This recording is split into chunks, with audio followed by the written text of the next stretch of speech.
word?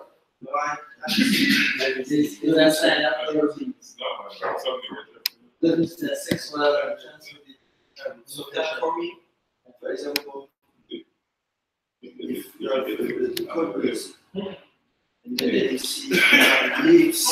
okay, it's time for us to begin. Welcome to the students at the Jamaica School of Preaching and Biblical Studies and to the viewers on the internet. We are going to begin our Hebrew class by going to God in prayer. Father in heaven, I pray a blessing upon us as we begin our Hebrew class. I pray that you may help us to understand these important grammatical concepts. We pray that you may help us to know them well, that we may be able to use them in our personal Bible study, and to be able to learn even more the riches of your word. We pray that you may give us the aptitude, the ability to grasp this language, and we ask it in Jesus' name, amen. Now, last week I did not get to complete this lesson number 10, entitled Composite Shewa, Maqqeph, and Qames Hatuph, because you were on Friday last week assigned to go to Patrick City Church of Christ compound to assist them in preparing for their campaign. So today I'm going to be finishing lesson 10, and if God permits, either start lesson 11 today or tomorrow, and that will help us to get back at the right point where we should be in our course. So we're looking at lesson number 10, entitled Composite Shewa, Maqqeph, and Qames Hatuph. We have already looked at Composite Shewa, so the remaining objectives are to examine Maqqeph and to examine Qames Hatuph. The specific objectives concerning Maqqeph and Qames Hatuph are: at the end of this lesson, the student should be able to define Maqqeph. It's a Hebrew word, so I'm sure that many people won't know the meaning of this. At the end of this lesson, the student should have been able to give 2 examples from the English translation of the Bible of the use of Maqqeph. At the end of this lesson, the students should have been able to describe At the end of this lesson, the student should have been able to explain why Maqqeph is used. At the end of this lesson, the student should have been able to describe the effect of Maqqeph on the words. At the end of this lesson, the students should have been able to describe the effect of Maqqeph on accents and vowels. At the end of this lesson, the students should have been able to distinguish between Qames A, which is the long A, and Qames Hatuph, which is the short A, which both have the same symbol, resembling our capital T in English. So I'm going right into Maqqeph. Now here is an example of Maqqeph. Let us say that you have done some research and you get it bound. This is one way in which the pages can be joined together. Another way it can be joined together is to have a tape, a strong tape that makes all of the pages join themselves together. Or you could staple them to keep them together. Or like in the regular book form, you can sew them, or it can be sewn or stitched and covered with this hard cardboard cover. But Maqqeph means binding. It can also mean binder, that which joins together. Okay, so Maqqeph is a Hebrew word which is translated into English as binding or binder, or connection. Binding, binder, or connection. So when you see that symbol in the Hebrew, and there are two or three or more words that are having that symbol, it means that those words have been joined together so that they are now one word. They look like separate words, but they have been joined together to be one word. So binding means to join together.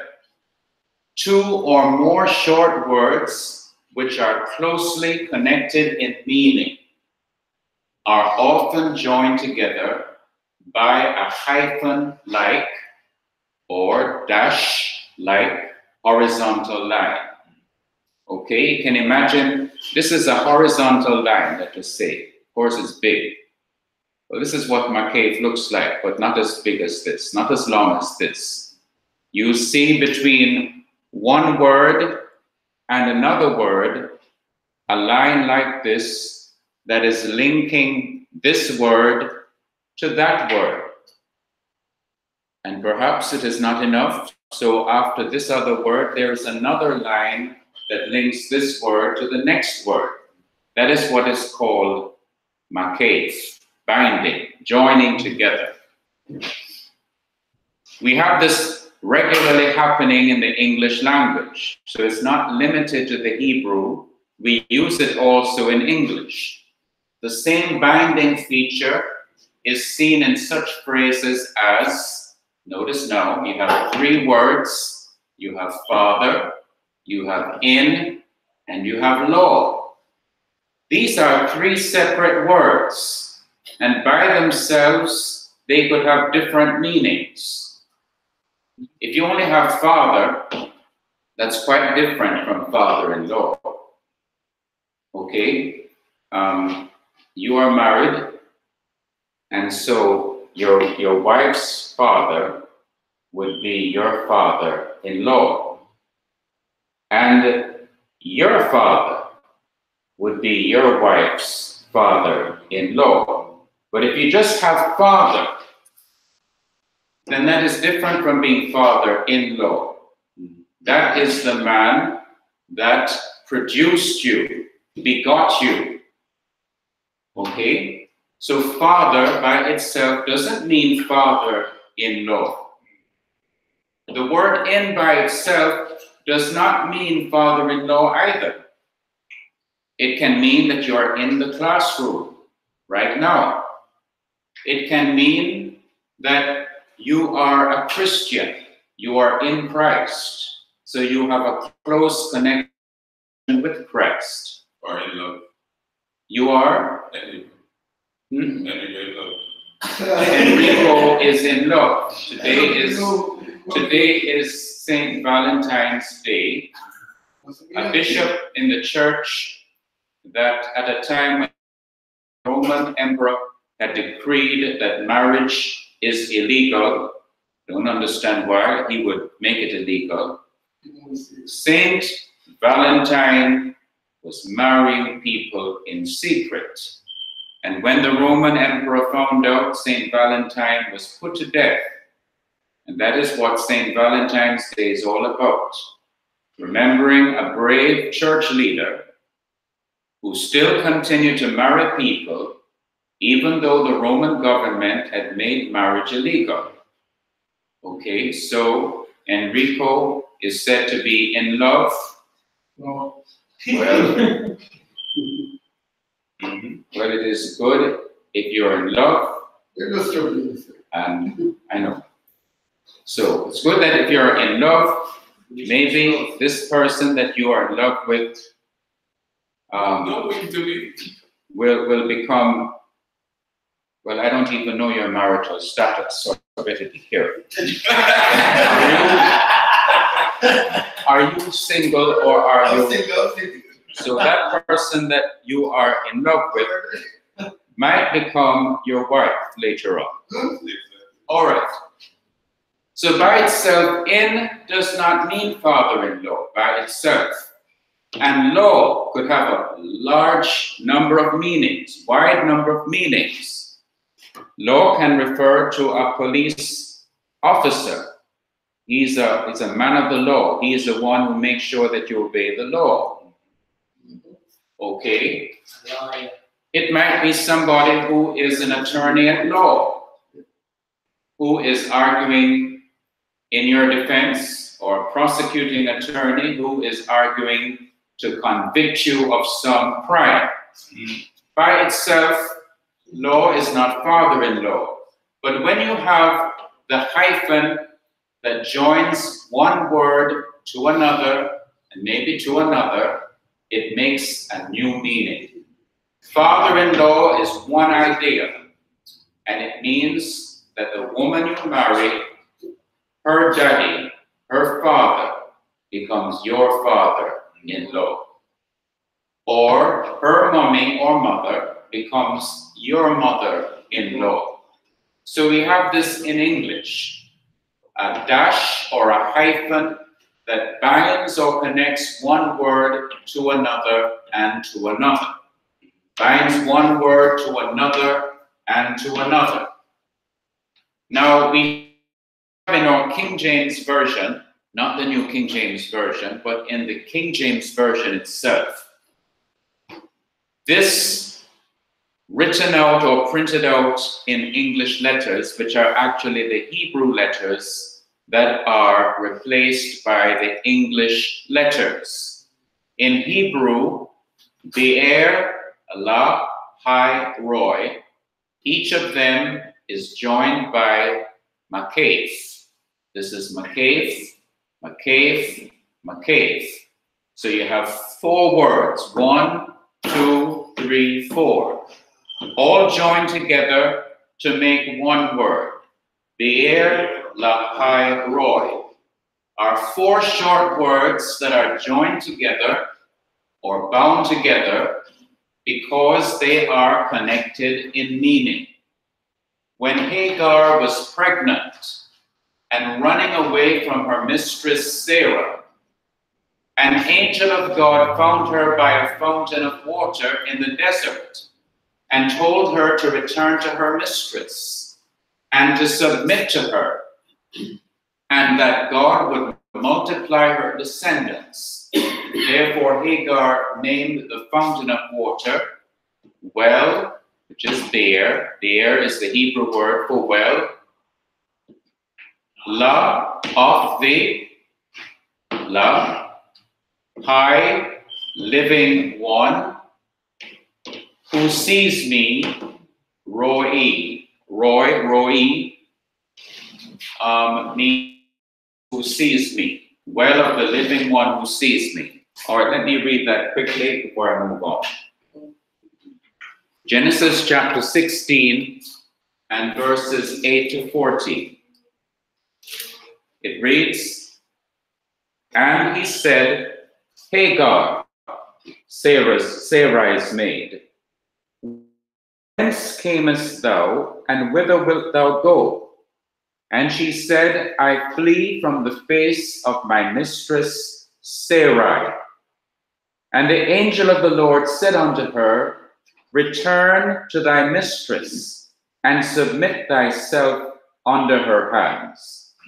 And the angel of the Lord said unto her, I will multiply thy seed exceedingly, that it shall not be numbered for multitude. And the angel of the Lord said unto her, behold, thou art with child, and shalt bear a son, and shalt call his name Ishmael, because the Lord hath heard thy affliction. Now, this is not part of the Hebrew, but I'm going to put it in because it's a controversial issue raging around the world right now. That's the issue of abortion. One of the arguments that the United Nations and the International Planned Parenthood Federation use to justify abortion is that they say that the unborn fetus, they call it, is not yet a child or is not yet a person, is not yet a human being. And you shouldn't really call it a child or a baby. It is only some tissue that is part of the mother, belongs to the mother.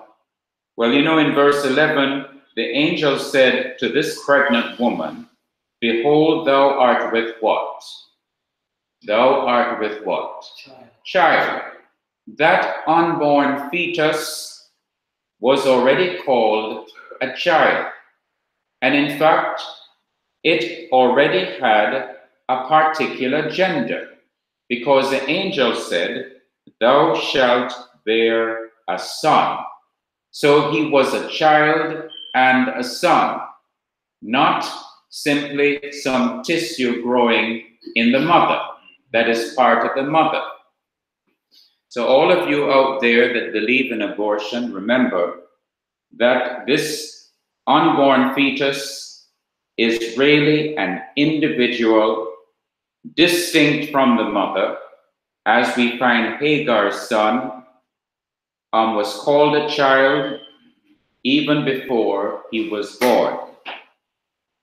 Because the Lord hath heard thy affliction, verse 12, and he will be a wild man.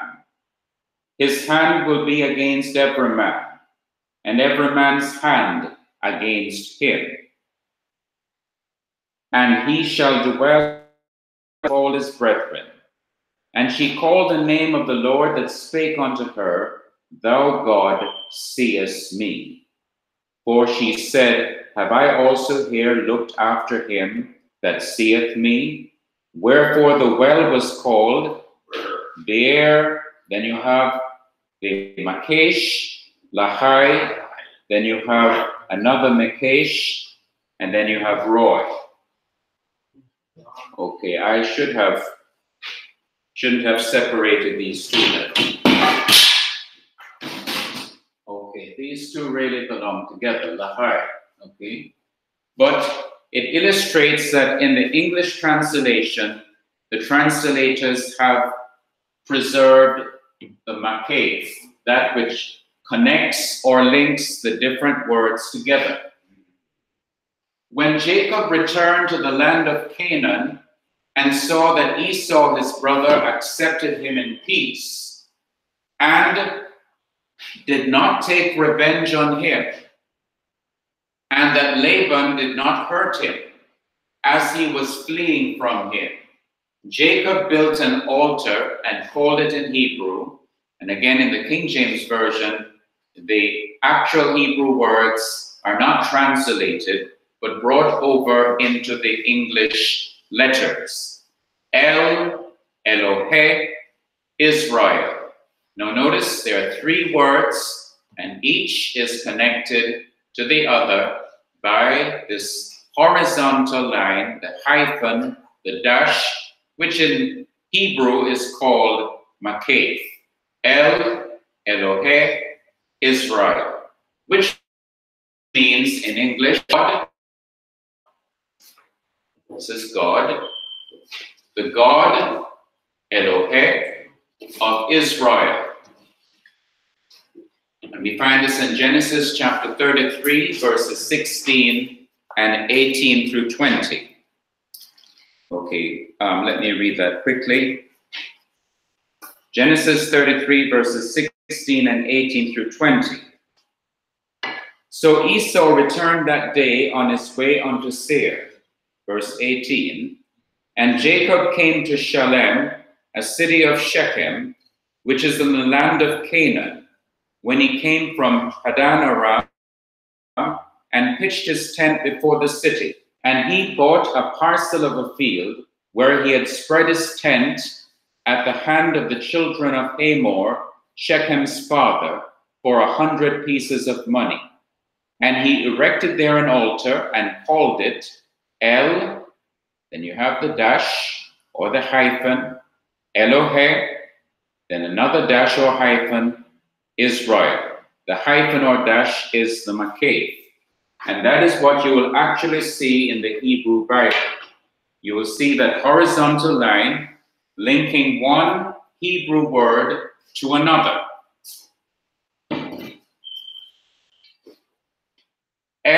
Elohe Israel are three short words which are closely connected in meaning, and it refers to Jacob, whose name was changed to Israel in Genesis chapter 32, verse 28, worshiping God for protecting him from both Laban and from Esau, and for providing him with his wives, children, flocks, and cattle. Jacob acknowledged the true God as his personal God, who had protected him and provided for him. God, the God of Israel. In other words, this is my God. God, the God of Israel. The Maqqeph has the effect then of making the two or more short words become one word. This is actually one word. This is one word. That's what the Maqqeph does. It joins separate words and makes them one word. Now let us look at the impact that the Maqqeph has on the accenting of a word or words in a sentence, and also on whether the vowel changes from being a long vowel to a short vowel. As separate words not connected by Maqqeph, each word has an accent. Each word in Hebrew has an accent. Once the words have been joined together by Maqqeph and have therefore become one word, it is only the last word in the group of words which holds to its accent. Let me read that again. Once the words have been joined together by Maqqeph and have their word, it is only the last word in the group of words which holds on to its accent. The accent on the word before the Maqqeph is dropped. Okay, so let us say you have one Hebrew word here, and it is joined by a horizontal line to another word. The accent that was over this word here cannot remain because it's not an independent and separate word. It now becomes part of the other word. And so in the Hebrew grammar, what's happening to accents is that the normal place for an accent in a Hebrew word is the last syllable. Accents generally go on the last syllable of a word. So if you have one word over here being joined to another word over there, even though as a separate word, this word would have had an accent, when it is joined to another word over here, the accent cannot remain here. The accent has to go on the last syllable of a word. So the accent is ever moving. And if you have three words joined together by Maqqeph, the same thing happens. Not only does the accent leave the first word, the accent leaves the next word, and it lands on the third and last word. Whichever word is the last word in the chain of words that are joined together by Maqqeph, it must go on the last word. And when it does, then there is going to be less stress or emphasis on the word before, which will result in the changing of pronunciation. And the changing of the pronunciation will be indicated by, let us say, the first word by itself originally had a long vowel. Let us say it had two dots underneath it. That is the long E sound, sere. But if it is joined to another word, then there is no stress on this word, and there is a change of the vowel from a long E sound to a short E sound, So it changes from the two dots, the sire, the long E sound, to a segol, the upside down triangle, a short E sound E. That is the effect it will have. So the accent on the word before the Maqqeph is dropped. The loss of an accent before a Maqqeph may often lead to a change in vowels. That is, the long vowel of the word before a Maqqeph becomes the corresponding short vowel. For example, sire, long E, changes to segol. There's supposed to be another point underneath here. Changes to segol, it went over here. Changes to segol, that is short E. Now, let us see what the tutorial has to say on that.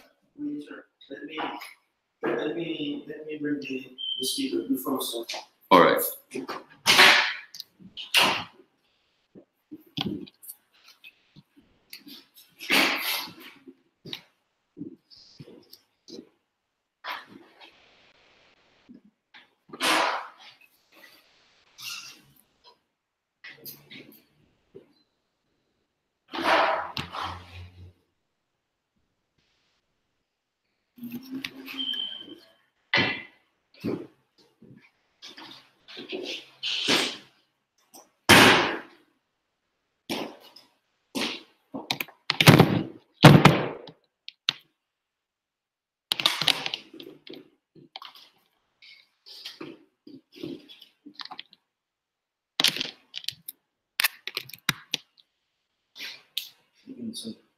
All right, thank you.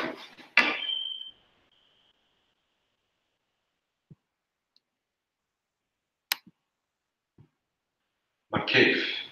The Maqqeph is a short horizontal line that connects two words that are associated to each other, closely associated to each other. An example is Bnei Yisrael, the children, or literally the sons of Israel. Bnei, here's your Maqqeph. I want to write this thing. I won't misspell it like I did once before. Bnei Yisrael. Kind of embarrassing when you misspell Israel. Okay, Bnei Yisrael. This here is your Maqqeph. Short horizontal hyphen-like line that connects two words. It literally means binder or connection. So it's kind of opposite the method we had before. Method causes a pause and therefore separates things. This joins things. In this case, it joins two words. It often causes a stress change. When you join the two, it's like the whole thing becomes one word. So any stress here gets lost and it operates as one long big word. So the stress would be over here. And stress change can cause vowel changes. So let's look at an example of that. Let's actually get a new page. This is quite common. This example, you see a word like this, 8, Koli, 2 words. Koli. He's pronouncing this as a This means my sound voice. rather than 8 is the direct sound. object marker. It just marks the object of the verb. So it says, listen to what? Listen to my voice. 8 will tell you that what follows it is a direct object. So sometimes it'll be written like this, but sometimes the two will be connected with the Maqqeph. Let me just leave it like that for a moment. And it will look like this. So everything's the same up here, it's connected by Maqqeph. But when you do that, and it makes sense to connect this with a Maqqeph because they're very closely connected. This is marking that this is the direct object. When you connect them, then it becomes like one word, the stress is over here, and that means this gets reduced. So when they're connected, you'll actually have a segol here. When they're not connected, you'll have a tzedek here. So, and Maqqeph can cause vowel change. Another common example is kol. Kol means all or every. So let's write kol ish. Kol ish means every man, but sometimes you will see, and I'll just leave the vowel off for a moment, you'll see it connected, like this. Kol ish. And okay, we have our Daghesh line there. But the long O gets reduced. Now what does it get reduced to? Any idea? The short O. Long gets reduced to short O, which is this. This is not the comments, this is the comments Hatuph. So this is another place where you see the comments Hatuph is when the kol is reduced because of the Maqqeph. So Maqqeph can cause vowel reduction. Yeah. Sir, So in summary, Maqqeph is the joiner of two words that are closely connected, and it causes the two words to function as one word with stress change and sometimes associated vowel change. yes, sir. For the proof,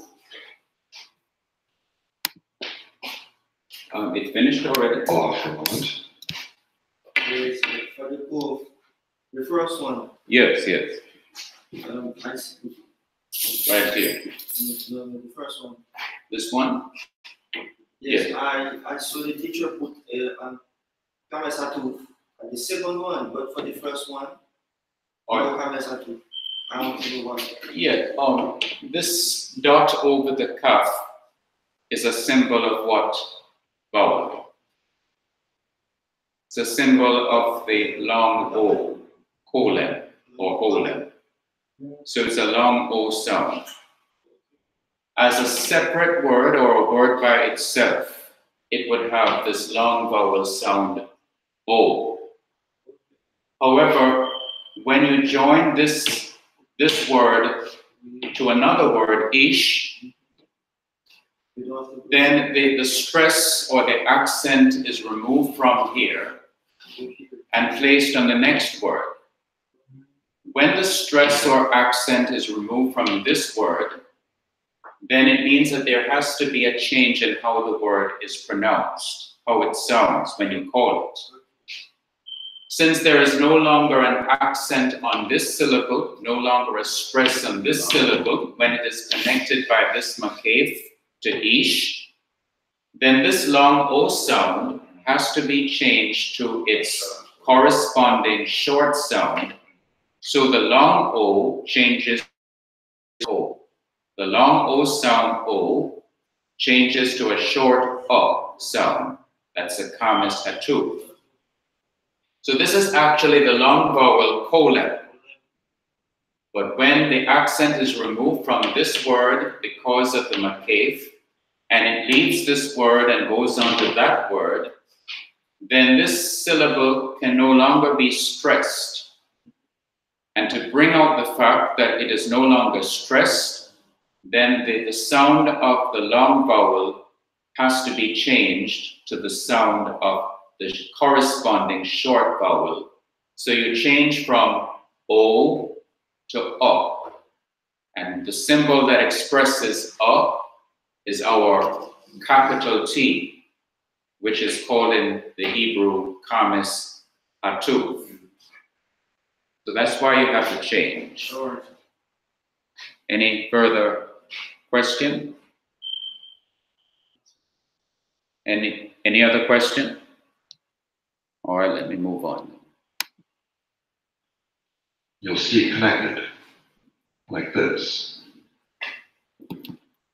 Kol ish. And okay, we have our Daghesh line there.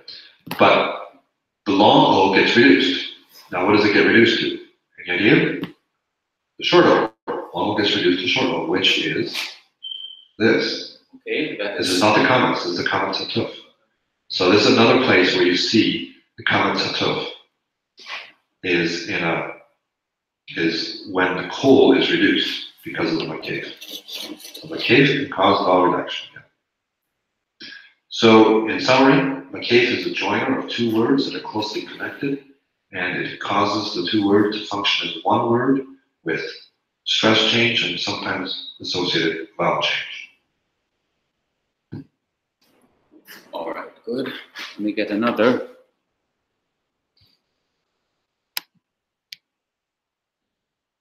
Okay. Can you go to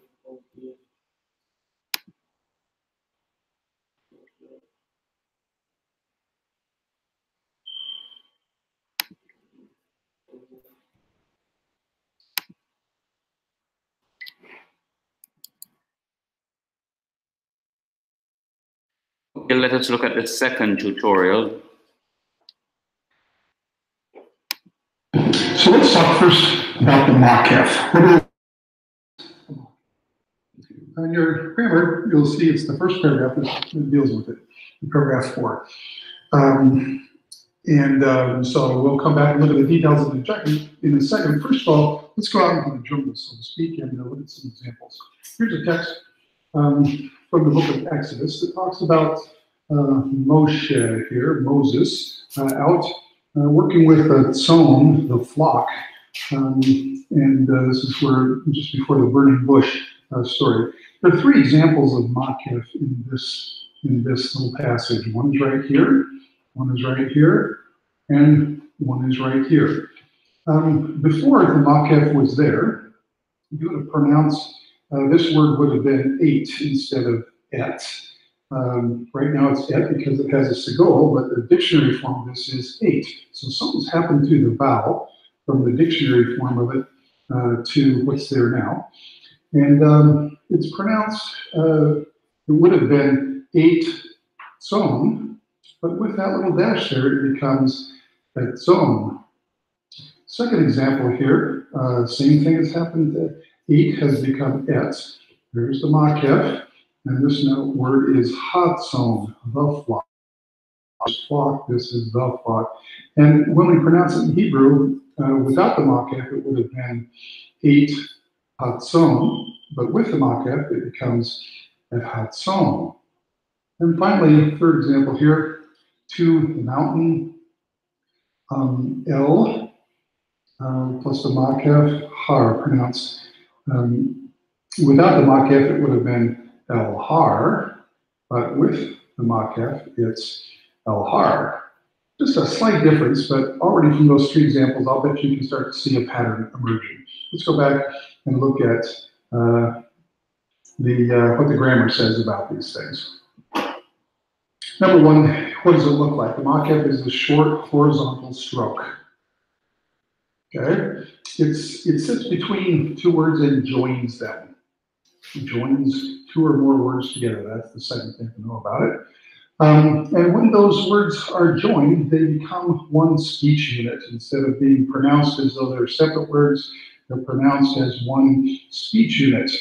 And what that implies, or what that demands, is that there's only going to be one primary accent, and that accent, the 4th thing here, is going to fall on the last word in the syllable, or in the unit. So accent is pushed to the end, which is the normal pattern in Hebrew pronunciation. And in this case, since it's become one unit, the first word kind of loses its accent. And what do we mean by that? When you think through what that actually comes down to, it often means that vowels reduce. They change from being long forms to short forms. What do I mean long and short? Well, that's every class of vowels. A, they're long shorts of the A-class vowels, long forms of the A-class vowels, and E, I, O, U, all have long and short forms. And so typically what happens is if a word has a long form in the dictionary form, a long vowel in the dictionary form, when it gets joined with the Maqqeph to a following word, oftentimes it'll lose some of the length of the vowel. It'll take up one of the short forms of the same class of vowel.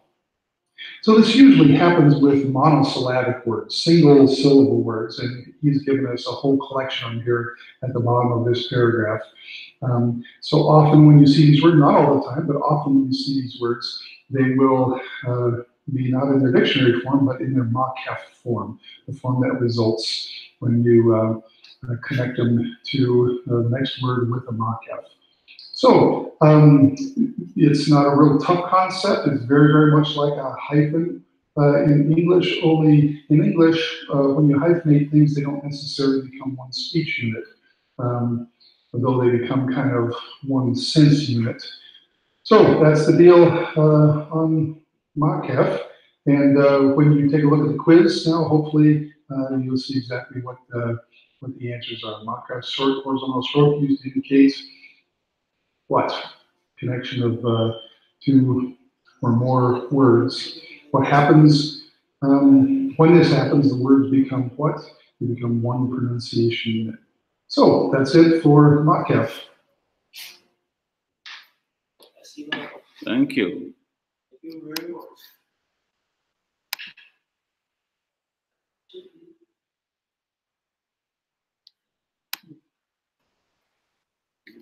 Okay, let me check the chat.